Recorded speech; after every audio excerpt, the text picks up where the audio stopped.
international border. We are struck at the Punjabi heartland of Pakistan. Our Director General of Military Operations got a call from the Pakistani Director General of Military Operations saying they'd like to stop this. No one sitting in Pakistan is going to be allowed to believe that they can just walk across the border and kill our citizens with impunity. There will be a price to pay.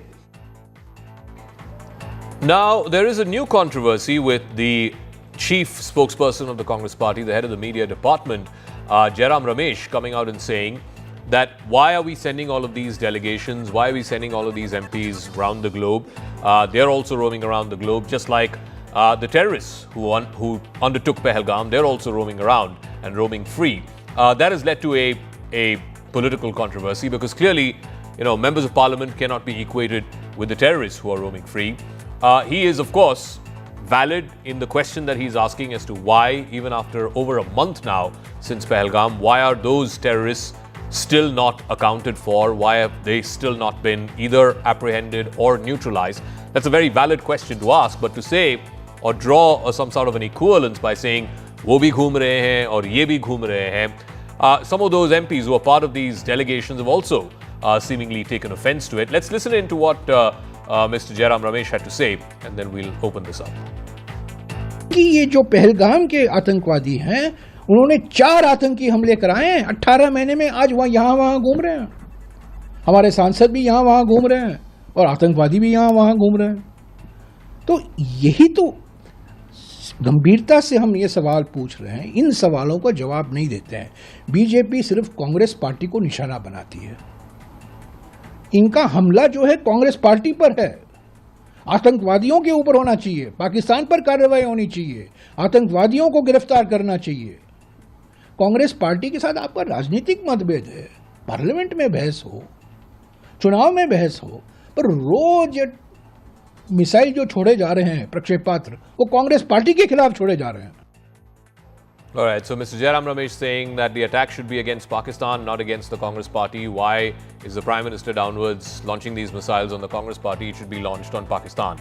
Now, on the question of Tharoor, and we'll open this up to our political spokespersons right after this, here are a couple of reasons why the Congress party is upset with Dr. Tharoor. They feel that his remarks are much more pro-BJP, pro-government than anybody in the opposition seems to have said in the last 4 weeks since Pahalgam happened. That the Congress party feels it undermines also the Congress's achievements, including some of these strikes which were carried out even in the UPA regime but were not publicly claimed, like we started doing so from 2016. Also, they feel that he is simply going on a limb out and against the party line, which of course puts spokespersons and people who are defending the Congress party their job much more difficult when one of their own is going out of his way to defend the government and the government's response to Pahalgam. Let's listen into some political reactions and then we'll open this up to our panelists. Congress party ने सारी हदें पार कर दी है। जयराम रमेश कहते हैं कि जो हमारे देश के सांसद, अलग अलग पार्टी के चुने हुए सांसद, जो हमारी लोकतंत्र के प्रतिबिंब है, वो जो पाकिस्तान को बेनकाब कर रहे हैं विदेशी धरती पर जाकर, वो दरअसल आतंकियों की तरह है। मतलब अपने एमपीज को टेररिस्ट की तरह कंपेयर करना, यही तो पाकिस्तान चाहता है कि हमारे एमपीज को टेररिस्ट बता देना ताकि उसको क्लीन चिट मिल जाए। Congress party and it's Congress working committee, we stood in unison as long as Operation Sindur was on. During Operation Sindur, not one person came forward and raised any question. We supported our government, we supported our armed forces, we support our armed forces even today, unquestionably. However, once Operation Sindur is now over, should accountability not be fixed? Or should everybody put a tape on their mouth and remain mum? All right, quick face-off. Rohan Gupta, spokesperson of the BJP, is now joining us. Dr. Shama Mohammed, national spokesperson of the Congress, is now joining us. Dr. Shama Mohammed, I can't think of somebody more articulate to take your party's position, the government's position, and frankly, like I said, the whole of nation position on why India had to do Operation Sindur. I can't think of anybody more articulate to put forth those views to an international audience than Dr. Tharoor. And by repeatedly attacking him every single day, are you not undermining your own position? And the unity that Mr. Surjewala was referring to in that bite that we played a moment ago, that during Operation Sindur, the Congress was with the government. Aren't you not undermining that by attacking one of your own? I'm very surprised today, Zaka, you're doing a debate on this. It's a small issue. Things happen. I mean, it's a correction made. Of course, we're not denying what Shashi Tharoor is, but he himself has written his own in a book where the Uri strikes were used for political gain. But my question today is, BJP's Ranbir Pathania, BJP MLA, says Air Force is nalayak. It's been said today. Now, when our defense forces, our Air Force, our army is fighting against this Operation Sindoor, they're going ahead, taking on Pakistan. Is this what a BJP MLA has to say? Then you have Ramachandra Jangra, who says women who lost their husbands did not have the spirit and vigor. I mean, what sort of things these are? These are official BJP MLAs, RS Rajya Sabha MP, and of course, let's not forget Vijay Shah, who said Sophia Qureshi Atankwadi ki behan hai. I mean, what you have to do a debate on why Modi ji is won. He is quiet, no action taken on anybody. See, in our case, we talk, it's a democratic party. We have people who say something, the other one says something, but here, the Narendra Modi is exceptionally quiet, and I'm upset. I'm upset with the Prime Minister of India that he is going everywhere. He's in Bihar, he was in Mumbai, he's everywhere, but he does not take any action on these people. Does that mean, I want to ask Rohan today, does that mean that these things are told by the Prime Minister of India that you can continue? See, we heard Vijay Shah, he did not take an action. Then MLA just now, no. Yeah, Dr. Sharma, one second. Can I just say, our understanding is and our information is that when the NDA Chief Minister's meeting happened on last Saturday, the Prime Minister specifically brought up this issue of, motor mouths and people, going against the party line and saying, all kinds of obnoxious things, the likes of what Vijay Shah said. You are perfectly well within your right to ask that question as to, why no action is being taken. But having said that, fair enough. I will ask Rohan that. Every time, you say, why is Congress party attacking Shashi Tharoor? Rohan, the question that will be asked of your party is also, why are these motor mouths being allowed to go scot-free in your party, despite the fact that the Prime Minister himself said that you should not indulge in such kind of loose talk? So please, it's a fair question. Please answer, Rohan. Zaka, first of all, your question on Dr. Shashi Tharoor. See how the politics starts getting played in Congress party. Shashi Tharoor is the head of Parliamentary Committee on External Affairs. When BJP government or Modi government, Indian government asks names of MPs who can represent India for Operation Sindoor, if his name is not there, what it shows? It shows the insecurity of the coterie surrounded by the top leaders. How can you exclude person like Shashi Tharoor from such an important activity outside the country where you have to represent the voice of the country? Don't you feel the politicians started that? And what about after that, the way the statements have been made by Mr. Udit Raj against him? Do you feel that can be without the permission of the consent of the top? No. This is not about Congress party. This is not about individual Rohan Gupta or Zaka. This is about our country. You have to give your best. You have to represent the country outside with the best of the people. And Dr. Shashi, nobody, whether in opposition party or in ruling party, can question the credentials of Dr. Shashi Tharoor. So why such politics against Dr. Shashi Tharoor? He categorically told Zaka today that he was referring to the retaliatory action by Indian government, not the earlier wars. Yeah. So he does he have to give that clarification? Don't you feel, if you see Mr. Jairam Ramesh is one of the Darbaris, his statement comparing MPs with the terrorists, what kind of mindset? Do you feel he's a small leader? You can let go one small person talking here and there, but the person who is the in charge of media talking that the terrorists and MPs, wo log ghum rahe. What kind of mindset is this? From day one, Congress party is taking this exercise as a PR activity rather than understanding this is the phase 2 of Operation Sindur. हमने पहले सैन्य के through attack किया, अब कूटनीति के through हम वार कर रहे हैं.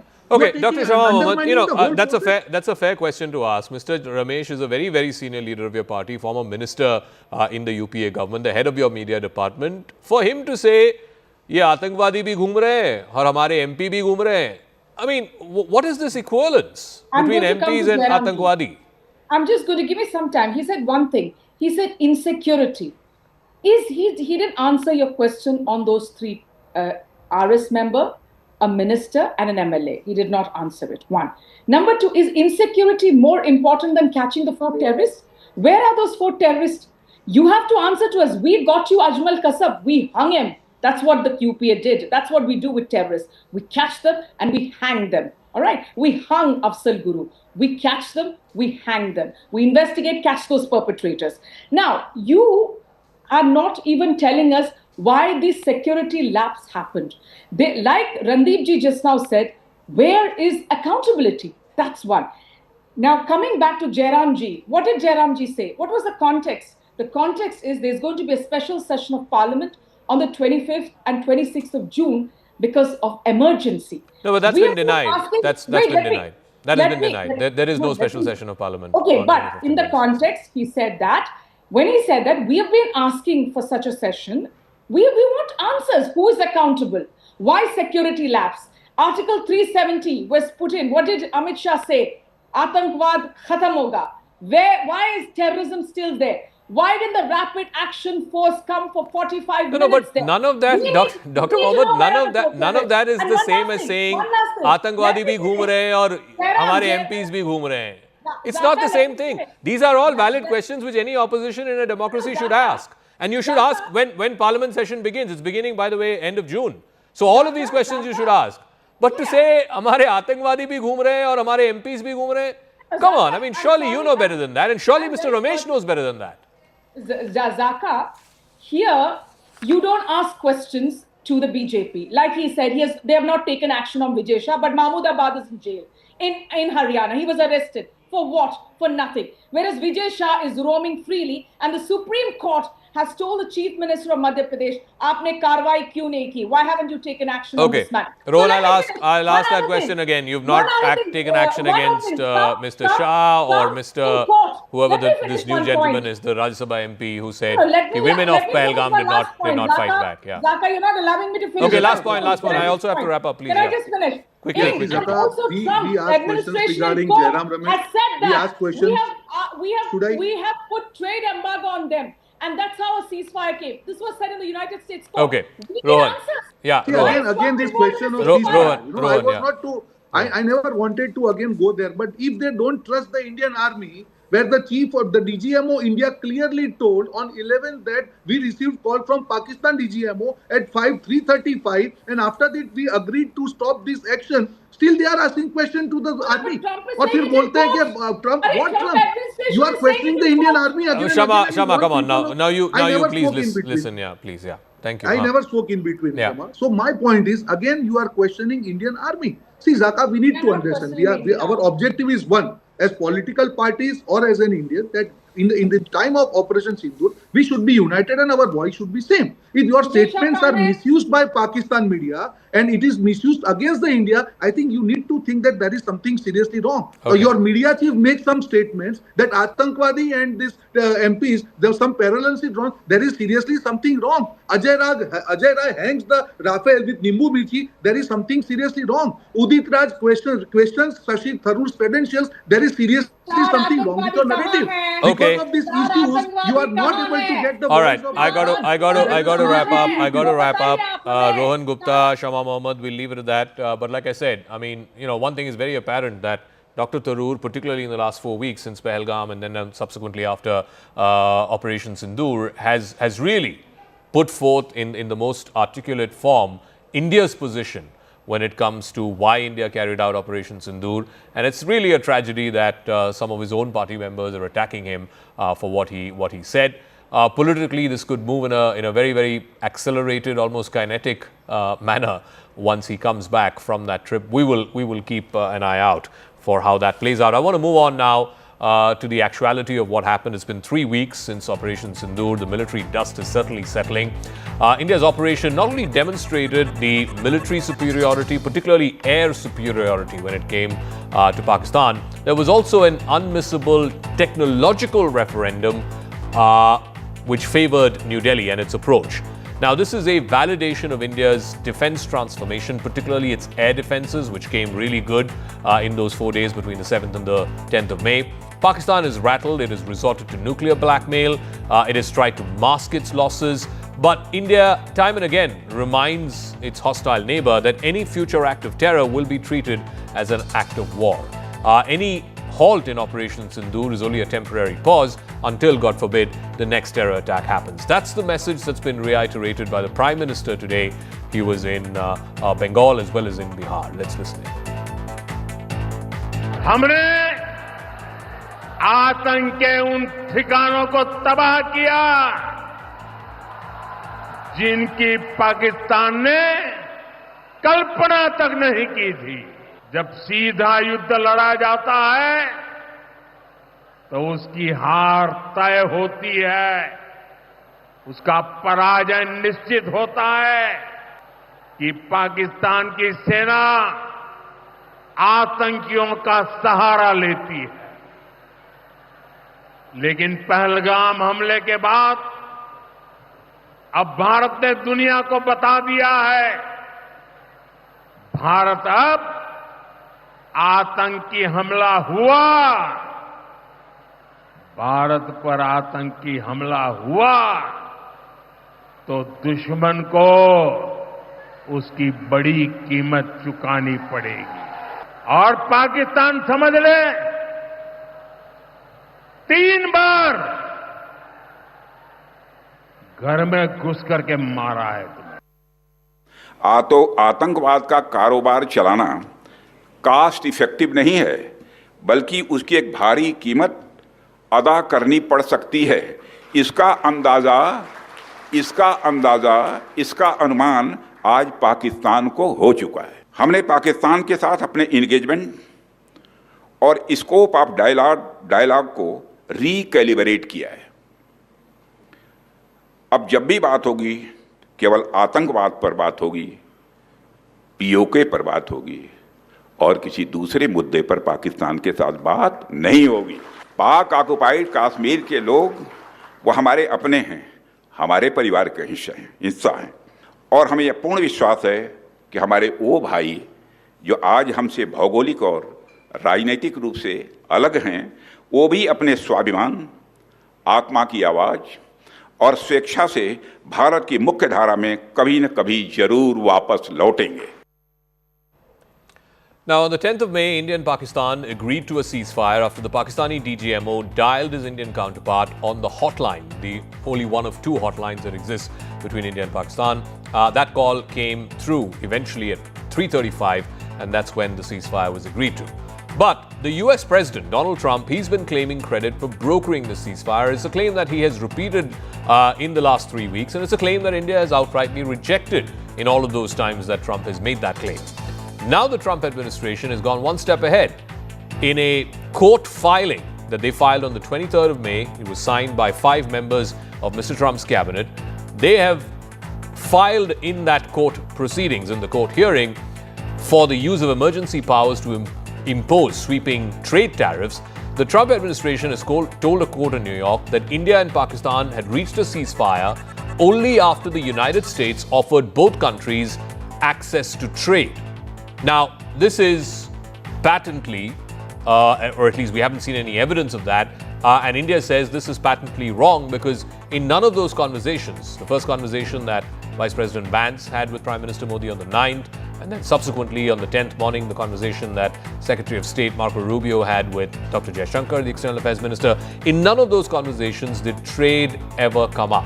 India has time and again debunked these claims made by Trump and officials of his administration. On the 12th of May, which is a couple of days after the ceasefire was reached, Prime Minister Modi said that it was Pakistan that pleaded the troops for a standing down. During the meeting of the NDA chief ministers, which happened last weekend, the Prime Minister once again confirmed that there was no third-party mediation in the ceasefire. External Affairs Minister Dr. Jaishankar on the 22nd of May and then again on the 27th of May affirmed that there was no foreign mediation and the ceasefire was the result of direct talks between India and Pakistan.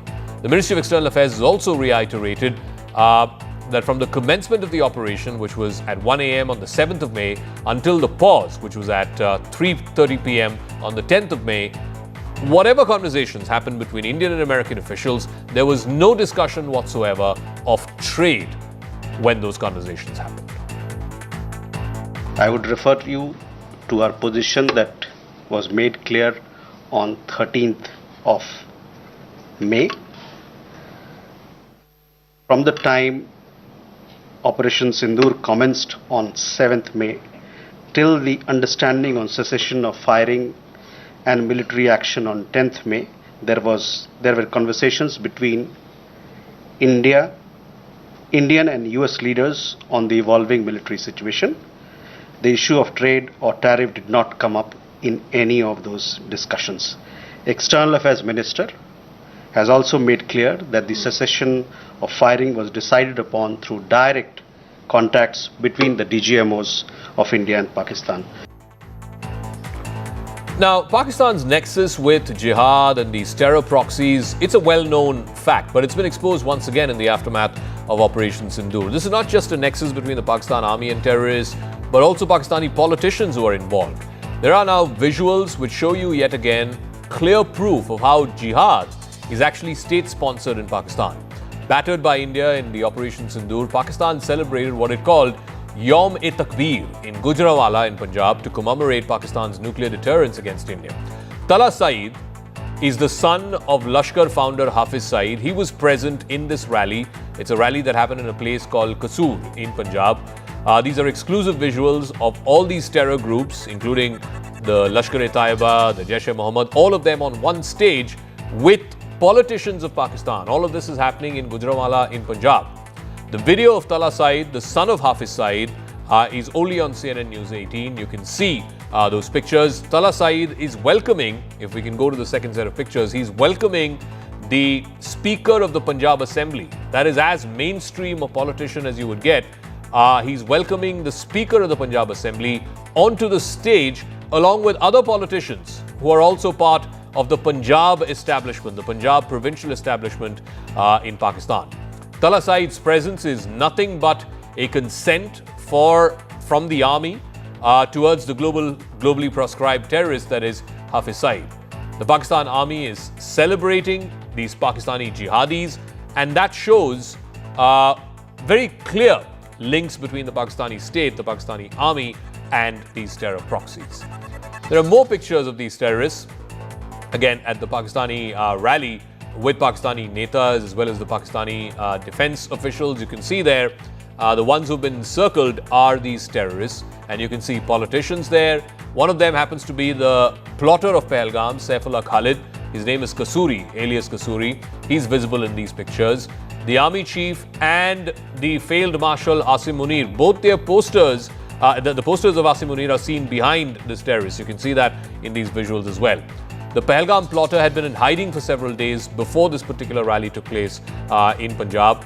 Now he's come out in the open and they're celebrating Pakistan's nuclear deterrence against India. Bunyan-e-al-Masroos, as they called that operation. So 3 weeks since Operation Sindur, the world is analyzing the impact of what India did between the 7th and the 10th of May, and what it actually achieved and how this could set possibly a kind of a new normal, if you will, if, God forbid, there were to be another attack. An American non-profit think tank, the Stimson Center, has analyzed what India's air power achieved, what Pakistani air defenses achieved or did not achieve, and what more India needs to do to try and guard itself. Now, there's an early assessment, a long piece that has come out, an early assessment that the Stimson Center has gone through these 4 days between the 7th and the 10th of May, and they've come to some conclusions. The paper was written for the Stimson Center by Mr. Christopher Clary. We'll be speaking to him in a moment. But here are the 4 or 5 big, broad highlights from that study. Number one, how India demonstrated an ability to deliver precise attacks across large swathes of Pakistan on each of the days of this conflict, but particularly on the first day, which is the 7th of May, when it launched Operation Sindur and those 9 terror bases were hit. And then subsequently, on the intervening night between the 9th and the 10th of May, when a large number of these air bases were hit. So the first set of strikes, they targeted Pakistan-occupied Kashmir and 2 places in heartland Punjab, Muridke and Bahawalpur. And in the second set of strikes, which were the air bases, that was across the length and breadth of Pakistan, all the way from Punjab down to Jacobabad in Sindh. Now, while Pakistani air defenses likely interfered or even intercepted some of these attempted strikes, Pakistan has a meaningful and serious vulnerability to an Indian air attack. And perhaps the next attack, if one were to come down to that, there could be something even more in terms of damage left behind than what we've seen in those 4 days between 7th and 10th of May. Pakistan, too, likely inflicted virtually no observable damage on Indian military units or facilities. That, I guess, is a testament to India's own air defenses. From May 8th through to May 10th, India's integrated air and missile defense systems appear to have largely defeated several waves of Pakistani drone attacks, which were ambiguous in its scope, scale, and intensity. Now, while the mutual possession of nuclear weapons heavily conditions the responses of both sides, certainly over the last 25 years since the Kargil War, overt nuclear signaling this time around was lower in the case of both countries than what we've seen in prior India-Pakistan crises. On the first day of the hostilities, which was May 7th, when India launched Operation Sindur, India likely lost a few aircraft to Pakistani counter-air operations. The DG Air Ops was asked about this as to whether any air assets were lost, and he said yes, air assets have been lost, but he refused to qualify or quantify which or how many of these assets were lost. It also says, this analysis by the Stimson Center, how the United States likely played a major role in crisis management, particularly in the final hours of this crisis, and that no other alternative actor appears to have participated with the same efficacy as the United States. And this, of course, is a messaging that the Trump administration is doubling down on, as we saw in the court filing that they had before a trade court in Manhattan a few days ago, where it was revealed that Trump used trade as a bait, if you will, or as a means to try and get both India and Pakistan to back off. The author of this report at the Stimson Center is Christopher Clary. He's now joining us. He's a non-resident fellow. Thanks very much, Mr. Clary, for speaking with us. So let me take that first point about India delivering precise standoff attacks across large swathes of Pakistani territory on each day of the conflict, but particularly on the 7th and 10th of May. And you go on to say Pakistan has a meaningful and serious vulnerability to Indian air attacks. Can you elaborate from what you saw from the evidence of the damage left behind between 7th and 10th of May? How did India demonstrate this air superiority, and what may this mean in the context of, God forbid, the next escalation between these two countries? Sure. Thanks for having me. I think India, to its great credit, starting with the briefings of the DGMO and the DG Air Ops and their naval counterpart on May 11th, has worked to showcase the capabilities by putting evidence in the public domain that is persuasive to outside audiences. So I think the rapid declassification and release of satellite imagery helped outsiders know what was going on. And then in subsequent weeks, both Indian media outfits as well as international observers and think tanks have been able to draw upon commercial satellite imagery. And the evidence, I think, is clear that many Pakistani air bases, almost every air base that the Director General of Air Operations mentioned in his May 11th briefing, does show signs of damage. And in several cases, that damage may have had lasting effect. In some of these places, we can see hangars are brought down. We don't know what was in that hangar. We don't know whether any aircraft were in those buildings that were hit, but it is possible that occurred.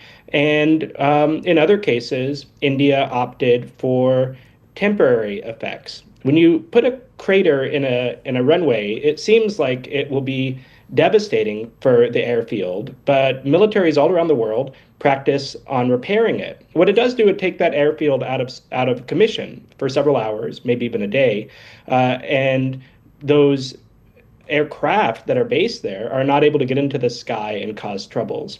So whether or not that constituted air superiority, I think, is a separate question, because India used these new technologies that it's been developing over the last decade, principally the BrahMos, which it has co-developed with Russia, but also the Scalp missile that it acquired from the Europeans, to launch most of these attacks from dozens or maybe even hundreds of kilometers away, and those missiles got through. What does not appear to have occurred by the Indian Air Force or the Pakistani Air Force is neither Air Force thought it was safe enough to operate over the skies of the other country, given the residual air defenses that existed even on the Pakistani side. So from whatever, has been released either by the, Air Force personnel or has been acquired by and is now in the public domain by, media centers and think tanks and so on, is it clear to you that at least 11 air bases were hit and at least in some of them there was significant damage in a way that the runway was rendered unusable? What, on the morning of the 10th, when the Rubio-Munir call happens, and obviously General Munir has this information that 11 air bases have been hit, how does that factor into his decision to say, okay, let's get off this thing now? Sure. We have the most information about those final hours from Indian interlocutors discussing what occurred. We have a little bit of information from the Pakistani and the U.S. side. Both Pakistan and India want to project that the other side was the one that made the request. And it is very possible that Secretary Rubio, U.S. diplomats, who were sometimes acting as a conduit, may have encouraged the other side to believe that their opposite interlocutor was the one seeking a ceasefire, because that was in the U.S. interest, is to get to a ceasefire. However, what I think we can say about the events of May 10th is that the Pakistanis did desire that hostilities come to an end. They may have thought that their drone and missile attack on the early morning hours of May 10th achieved some result, even though the evidence for that is not clear on the Indian side. But they also may have just responded to the U.S.'s entreaties to bring the conflict to a close. So assuming the Indian chronology is accurate, and I see no reason to doubt that the testimony the Ministry of External Affairs gave to the parliament is roughly true, the Pakistani Director General of Military Operations, the DGMO, attempted to start contacting his Indian counterpart in the early morning of the 10th. And for reasons that are not entirely clear, India was hesitant to take that call. They have said that DGMO was busy. That's very possible. It's, a military campaign is underway. But by the early afternoon, the call is finally completed, according to the record that we have. And then by middle of the afternoon, an agreement for a ceasefire was reached, and that ceasefire took into effect just a few hours later. So this whole stuff, the escalation that happens between the 9th and the 10th, and clearly on the one side you can see the damage that's been caused to these various airfields and air bases.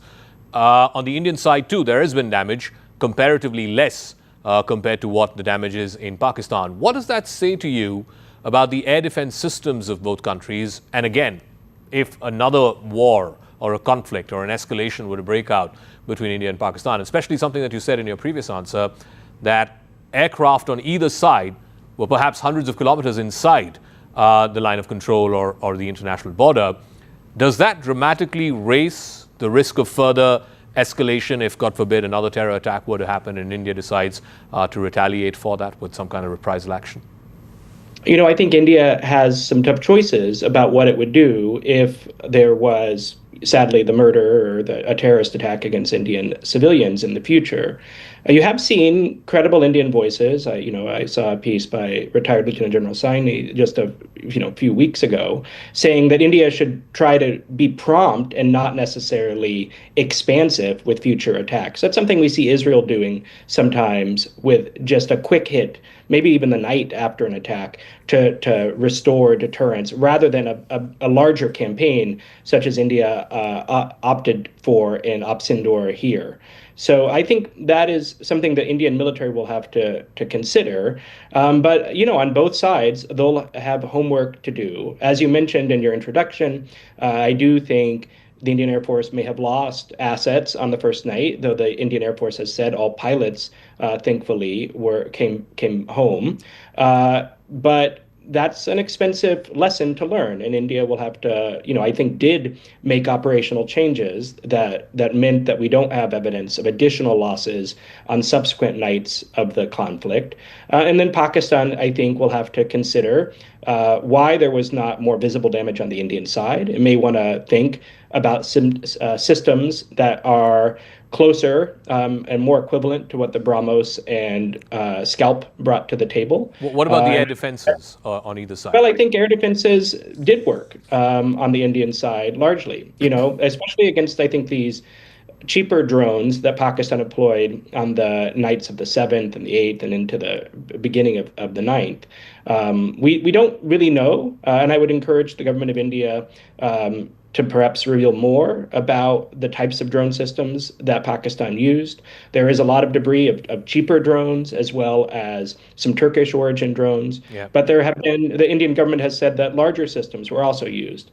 But I do think the Indian Integrated Air Defense System, the managers of that system, should be pleased with how it dealt with this crisis, but with an understanding that Pakistan won't do the same thing again the next time. And so I do think India will have to keep modernizing on its defensive side as well. The HQ-9, which is the Chinese air defense system which Pakistan uses, at least in some places, seems to have been breached.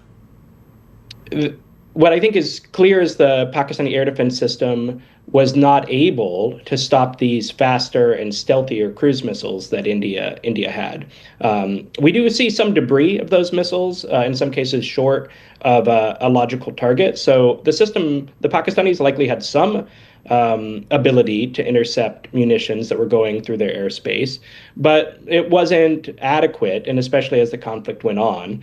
The Pakistani systems may have faced some damage and destruction from India's Israeli origin drones that it employed beginning on the morning of May 8th. So I think Pakistan will have to take a serious relook at its air defense system, and India, for its part, should know that Pakistan will be working in that regard as well. And one final word, I mean, you talked about the U.S. role, and you write in this analysis that the U.S. likely played a major role in crisis management, particularly in the final hours of this crisis. What is conceivable is another actor could not have played this role as crisis communicator of choice for both combatants, or some alternative third parties did play the role of crisis diplomacy, but none of those actors appear to have participated with the same efficacy as the U.S. And this is a messaging that India has been pushing back on for a number of weeks now, saying that there was no third-party mediation. Certainly there was no U.S. mediation in this. And two, also this whole business about using trade as some kind of bait or leverage. The Trump administration seems to be doubling down on that, including in the court filing that we saw, which was revealed yesterday when the verdict came out from the court. But again, the Indian side says that none of these conversations that Jaishankar had with Rubio or Vance had with Modi had anything to do with trade.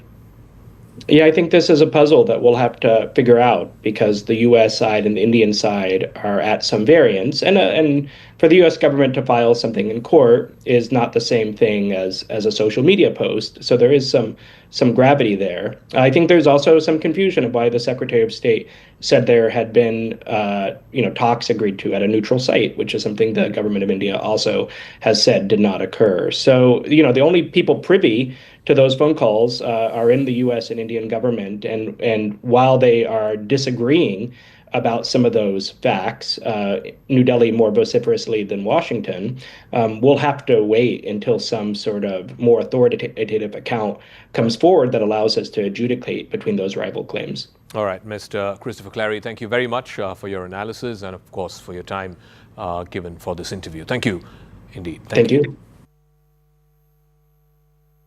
So let's move on now to the situation in Bangladesh, where the interim government under Professor Muhammad Yunus is facing increased pressure from all quarters, and particularly from political parties, to hold elections as soon as possible, or at least publicly make available a timeline for how quickly elections can be held. The chief advisor, Muhammad Yunus, has also come under fire from the army chief, General Zaman, and now from the principal opposition party, or what used to be the principal opposition party, the Bangladesh National Party. The caretaker of the interim government is currently in Japan, even as there is a growing chorus back home in Dhaka and across cities in Bangladesh for the interim arrangement under Professor Yunus to make way ultimately for a democratically elected government. Professor Yunus is not committing to hold elections by the end of the year. Amid this political turmoil, he has said, and he said this in Japan where he's on a visit, that elections can be held anytime between December 2025 and June 2026. Now, why there has been this further delay of another 6 months, he's not revealed the reason why, but certainly this is not sitting down well with either the mainstream political parties or even, for that matter, with the armed forces. He says that the poll dates will depend on the reforms and will have to be decided likewise. What the connection is between reforms and the holding of elections, that again, the interim chief of the government is not making clear. But let's listen in. So people are insisting, tell us when the election would be, because politicians are very impatient to get the election, get to their seats of power. So I've been promising them for a long time. It could be in December of 2025, this year, or at the latest June of 2026. So 6 months gap, depending on how fast we can do the reforms. If the reform process is slow and can accomplish little, so we have the longer time. Now, Bangladesh's main political party, or the main opposition party, the Bangladesh Nationalist Party, is smelling a bit of a conspiracy in this whole shifting of timelines. First, it was supposed to be by the end of the year. Now there is a new timeline of June 2026.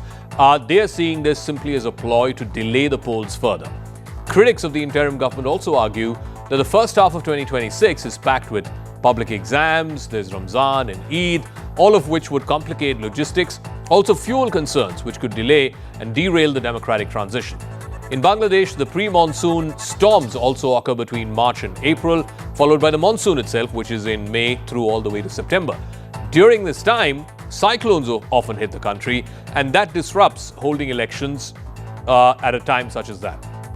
Political parties like the BNP also want to capitalize on the ouster of the former Prime Minister Sheikh Hasina, and hence they are insisting that elections be held as quickly as possible, latest by December of 2025.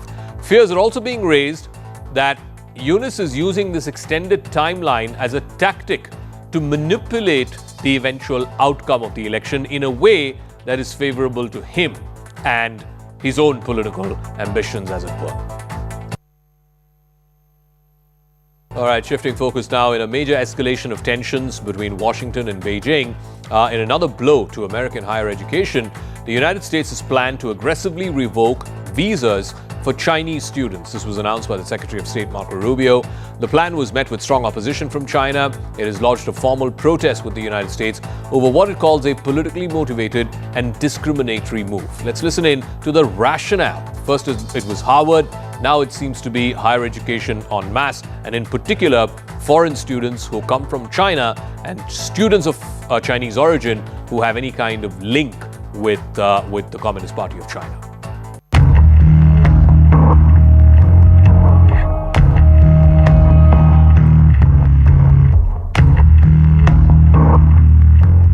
The Trump administration is particularly cracking down on Chinese students. This as US is all set to aggressively revoke visas of Chinese students, especially those students with connections to the Chinese Communist Party or those Chinese studying in critical fields. What's that? It means students working in areas like semiconductors, engineering, or aerospace. Remember, these are areas where the US and China are technological rivals.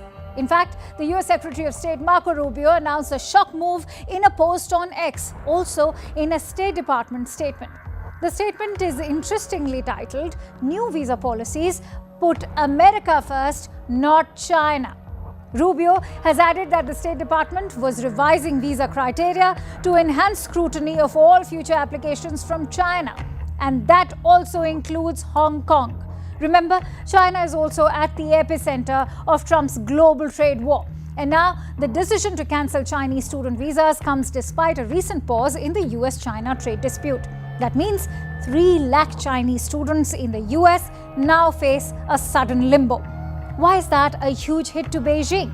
Because China is the second largest country of origin for international students in the US. Chinese students made up roughly a quarter of all foreign students in the US. That figure stood at 270,000 in total during the 2023 to 24 school year. But China is behind India because Indian students are now the largest international cohort on US campuses. According to the US Embassy in 2024, India became the top source of international students for the first time since 2008 to 2009. According to the embassy, over 331,000 students were studying in the US, a figure overtaking China. But will Indian students in US be as impacted as Chinese students? Because both India and China remain dominant in international student numbers, what differentiates the two is their contribution to the US economy. Because majority of Chinese students like to return to their homeland, unlike Indian students who like to stay in the West. So why do most Chinese international students often return home? Only to serve their country. This due to a combination of factors, and that includes family ties, a desire to contribute to China's development, and attractive career opportunities and prospects at home. And finally, Elon Musk has announced his exit from the Donald Trump administration. Musk has now stepped down as the head of the Department of Government Efficiency, or DOGE. Musk put out a post on X. He thanked the US president for the opportunity that he gave him to reduce wasteful spending. Musk's departure also comes a day after he criticized Trump's latest bill, which Trump has called the Big Beautiful Bill, which is passed in the House of Representatives, yet to be passed in the Senate. Musk has called that bill counterproductive because on the one hand, there is massive spending that will come by way of that bill, yet at the same time, it's counterproductive to the work that he did at DOGE, trying to cut down government spending. The bromance between Donald Trump and Elon Musk was one for the ages. The world's richest man and the world's most powerful man joined forces and unleashed chaos for 6 months. But just as suddenly as it started, the brief bromance came to an end. Taking to his social media platform X, Musk formally announced his exit from the high-profile but ambiguous position as the head of the Department of Government Efficiency, or DOGE. Where is he? Come on up here, Elon. Musk said it was a scheduled departure. As a special government employee, his 130-day contract from the time of Trump's inauguration was supposed to expire this month anyway. But the other side to the story is that all was not well between Musk and Trump.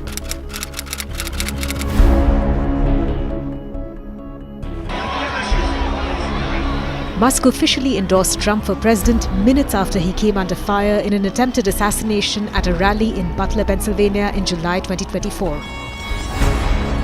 For the next 3 months of the campaign, Musk ended up bankrolling Trump's re-election bid, donating more than $250,000. Trump returned the favor by literally giving Musk a platform at his rallies. Vote. Fight. Vote. Musk even suggested that Trump should set up a commission focused on government efficiency and appoint him to it. Trump heard him out and created the Department of Government Efficiency and put Musk in charge.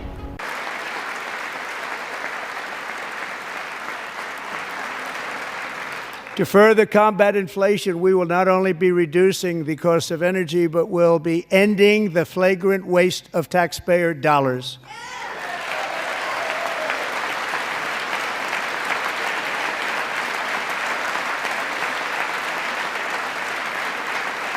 And to that end, I have created the brand new Department of Government Efficiency, DOGE. Perhaps you've heard of it. Perhaps. Which is headed by Elon Musk, who is in the gallery tonight. But Musk was much more than the head of DOGE. He was Trump's shadow, a constant presence at the White House, accompanying the president to his events and even joining meetings with world leaders. He appeared to be the perfect fanboy for the president, wearing hats that said Trump was right about everything. Musk's son X was also a frequent sight, from hanging out in the Oval Office to boarding Marine One with the president. And Trump was full of praises for the man who he referred to as the first buddy. But many saw Musk as the de facto president.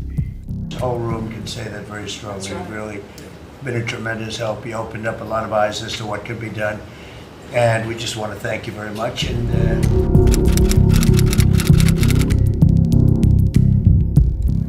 As the head of DOGE and a senior White House advisor, Musk led a controversial effort to rapidly gut the government of what he called waste and fraud and reduce the federal workforce. Despite the noise, the accomplishments were far fewer than Musk may have hoped. DOGE boasted of saving the federal government of trillions of dollars, but ultimately, Musk dramatically reduced his target for spending from $2 trillion to $1 trillion to $150 billion. The American people voted for secure borders, safe cities, and sensible spending. And that's what they've gotten. A tremendous amount has been accomplished in the first 100 days. As everyone has said, it's more than has been accomplished in any administration before, ever, period. 88 hours of justice delivered. 9 terrorist camps were targeted and successfully destroyed. Winged furies that broke the back of terror. A cold message that India would take it no more. Watch the most definitive account of Operation Sindoor as it unfolded, as India changed the face of war that brought Pakistan to its knees. Operation Sindur, ये सिर्फ नाम नहीं है. Inside Operation Sindur, 88 hours that redefined India.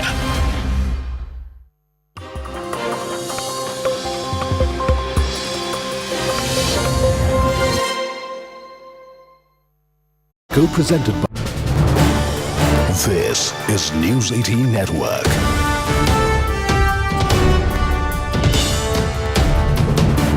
India's largest news network. So we have seen a court filing in which the Trump administration has claimed that because of the tariff threat that India-Pakistan were able to have that ceasefire understanding. What is India's stance on that court filing? Okay. Madhu sir Madhurendra मैं news nation से sir operation सिंदूर के ठीक बाद अभी देखा जा रहा है कि पाकिस्तान के जो आतंकी हैं खासतौर पे लश्कर तैयबा के आतंकी जिनकी प्रमुख भूमिका जो है पहलगाम आतंकी घटना में रही वो भारत विरोधी मंच सजा रहे हैं वहां से भारत को धमकियां दी जा रही हैं और सबसे बड़ी बात यह है कि उनके साथ पाकिस्तान की सेना की सुरक्षा दिखाई दे रही है पाकिस्तान के मंत्री दिखाई दे रहे हैं इस पर क्या इंडिया रिस्पॉन्ड करना चाहेगा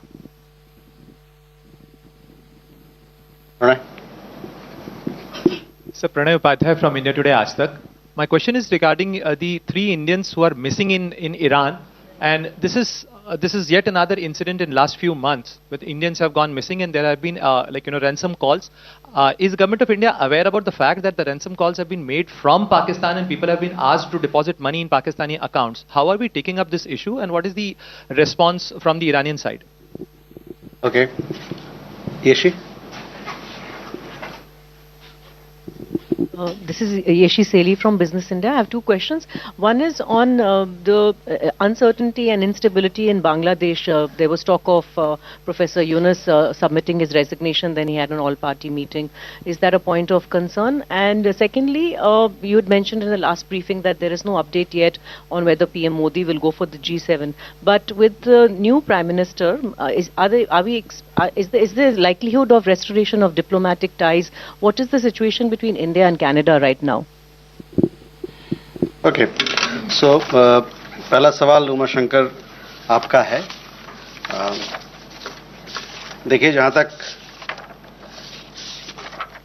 हमारी जो द्विपक्षीय बातचीत या संबंध या जो एंगेजमेंट है पाकिस्तान के साथ उस पे हमारा पक्ष हमारा रवैया बड़ा साफ है, क्लियर रहा है, कंसिस्टेंट रहा है. जैसे हमने पहले भी बताया कि कोई भी इस प्रकार का द्विपक्षीय संबंध दोनों देशों के बीच में सिर्फ और सिर्फ बायलैटरल या कि दो पक्षीय ही रहेगा. साथ ही साथ हम ये फिर से दोहराना चाहते हैं कि आतंकवाद और बातचीत दोनों साथ में नहीं चल सकता है. और जहां तक आतंकवाद का सवाल है उस पे बात इस मुद्दे पे होगी पाकिस्तान से कि जो हम लोगों ने उन आतंकियों का सूची जो दिया था उनको कुछ साल पहले उनको हमारे हवाले करें. इस बात का मैंने जिक्र पिछले जो प्रेस वार्ता हुआ था उसमें भी किया था.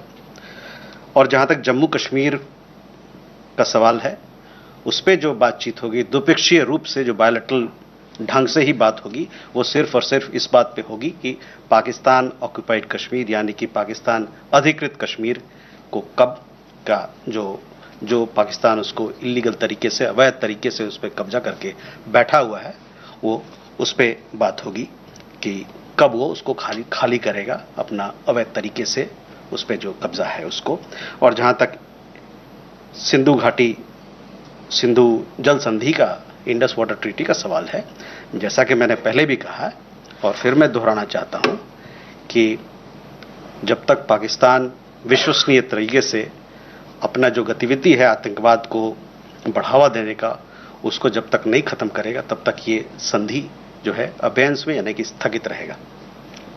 जैसा कि हमारे प्रधानमंत्री ने कहा अपने वक्तव्य में, और उसको मैं दोहराना चाहूंगा कि आतंकवाद और बातचीत दोनों साथ में नहीं चल सकता, आतंकवाद और व्यापार साथ में नहीं चल सकता है, और पानी और खून दोनों साथ में नहीं बह सकता। I would again reiterate this. We have been very clear and consistent in our position. I have said this in the previous presser last week, as also on the press engagement that we had on 13th of May. Our position in regard to Pakistan, in regard to engagement with Pakistan, has been clear and consistent. You are well aware of our position that any India-Pakistan engagement has to be bilateral. At the same time, we are clear that talks and terror don't go together. On terrorism itself, we are open to discussing the handing over to to India of noted terrorists whose list was given to Pakistan some years ago. I would like to underline that any bilateral discussion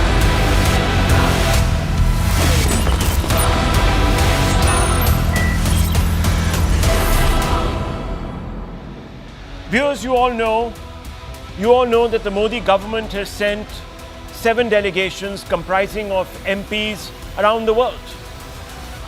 Viewers, some of those MPs are from opposition parties. And why have these countries been chosen? Because they hold sway in the United Nations Security Council, where Pakistan is an elected non-permanent member for the next 2 years.